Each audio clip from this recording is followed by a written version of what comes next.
Are you having trouble with your snow cone syrup crystallizing like these? You're watching the Bear Pantry Show. Recently, I made a batch of snow cone syrup, but the whole thing became crystallized within a few days, and I was so frustrated that I was throwing it out and only have this little bit to show you. I also made bubblegum flavor that day, and that held up pretty well, except when it got to the bottom, it was also crystallizing. So let's troubleshoot this, guys. We're gonna make snow cone syrup today in the pressure cooker. I'm adding 2 cups of regular granulated white sugar into the bin. And to this, I'm going to add 1 cup of water. So it's 2 to 1, okay? Some people do 2 to 2. But when I do that, the syrup comes out very thin and you have to cook it forever. So I've added the water. I'm going to go ahead and give this a stir. Back when I made my original snow cone syrup video, I didn't have any trouble with my syrups crystallizing, but lately that's been happening, so that's why I want to troubleshoot this. So put the lid on. I'm using the Ninja, by the way, guys. Make sure that the vent is sealed. I hit pressure cook again. We want 1 minute, so let's count this down to 1 minute, okay? It's gonna do this, it's gonna spin for a while for like 3 to 4 minutes. And that's about how long it takes to bring the sugar and water to boil on the stovetop also. So then it's gonna count down that 1 minute. Just leave it alone. I feel like using the pressure cooker is gonna overkill just to make some syrup, but I wanted to try it because I saw this video and I thought it was cute. There we go, 1 minute, it's done. So we're going to let it sit here and count up for 10 minutes, okay? We don't have to do anything to the machine. It's going to count up on its own. And we want to get it to 10 minutes.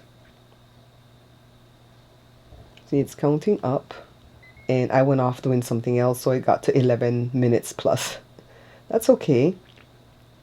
So I'm going to grab a long serving fork. This is what my mom used to do when she cooked with the old school pressure cooker on the stovetop. Grab a fork to release the steam. Don't get nowhere near this vent thingy. So Joe's releasing it. It's not a whole lot of pressure or steam in it, I guess, because we only did 1 minute and had it sit there for 10 minutes. Let's open it and see what it looks like. In the video that I watched, it was bubbling. But look, see, mine is not bubbling. So we're going to have to make this work, guys. I'm going to open a packet of this flavoring that I got from this box right here. And then I'm going to pour the hot sugar and water on top. Let me go grab it.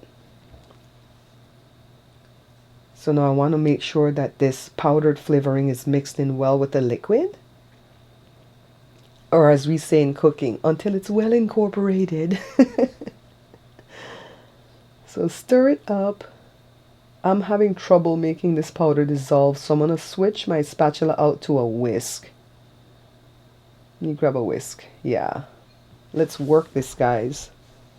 In order to solve the problem with the crystallization, we're going to try this method. We're going to add 1 tablespoon of corn syrup. You may know corn syrup as Karo syrup, but that's just a brand, okay? So this does something scientific to it, they say. So stir it in. And honestly, guys, I think this is too thin, this syrup. But I'm going to let it sit here for like 20 minutes and see if it thickens up. Let me grab a spoon to show you how thin it is. I like my syrup a lot thicker because this is just going to run through the shaved ice, you know? So, see you in 20 minutes. After 20 minutes, it still didn't thicken up, so I'm going to boil it on the stovetop. So it's going to sit here for like 4 minutes till it comes to a boil.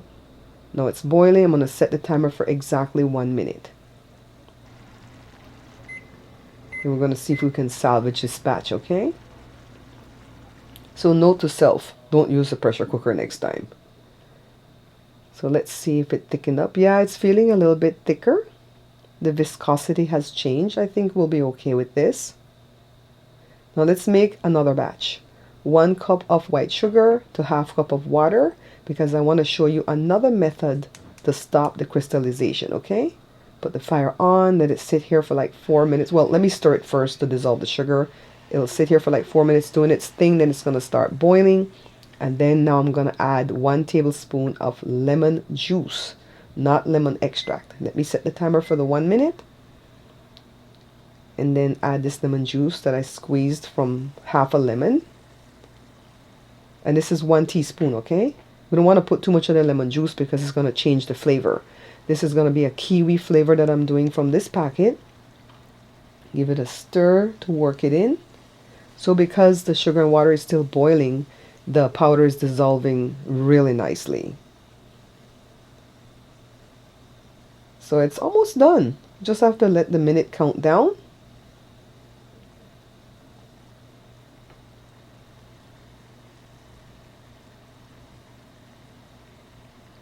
See? Almost there. Cut the fire off and let it cool down before putting it into a jar. I want to try one more flavor, guys. This is mango tangelo from Skittles. So I'm adding 2 cups of sugar to 1 cup of water to my pot. This is exactly what we did in the pressure cooker, but I want to do it on the stovetop to show you guys the difference in the thickness of the syrup, okay? So I'm making sure that the sugar is dissolving. You can use extracts like these, pineapple, coconut, bubblegum. I'll put a link down below to the bubblegum one at my Amazon store. If you use these though, you're going to have to put food coloring to make your snow cones be pretty, okay? If not, it's just going to be some boring colors. Because some of these don't even have a color. Like the coconut is just like white. So let me put these back and take a look. It's simmering. It takes about 4 minutes to start boiling. Once it starts boiling like this, then go ahead and set the timer for 1 minute, because you want it to boil for only 1 minute. If it boils longer, it tends to get a lot thicker, okay?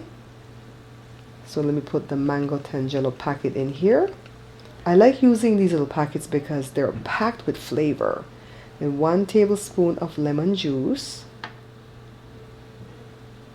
And then stir it. We're not going to have any issue because the water's hot, okay? I'm recording this on the night of the 4th, and they're still releasing fireworks if you hear all of that, okay?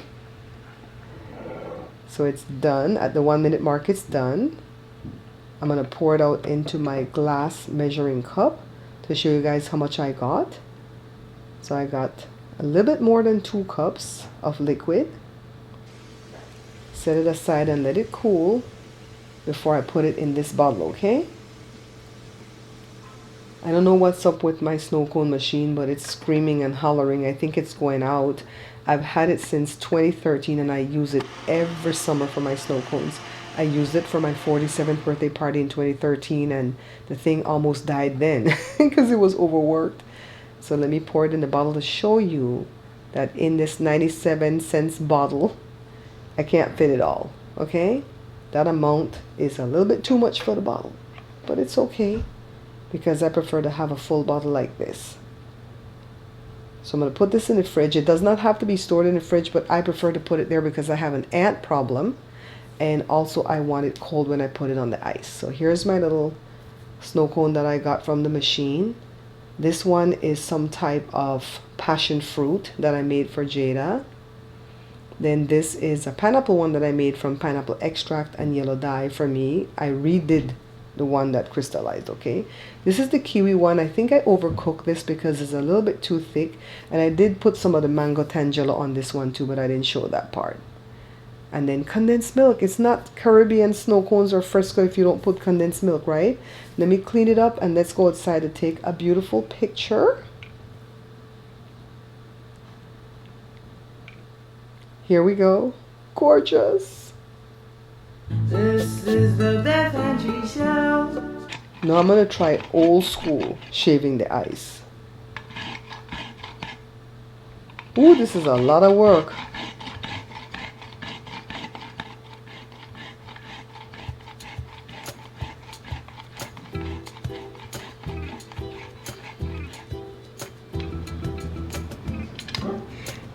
Why I always think I have this So I thought I was shaving a whole bunch of ice and look at that little bit I got. So Joe came and took over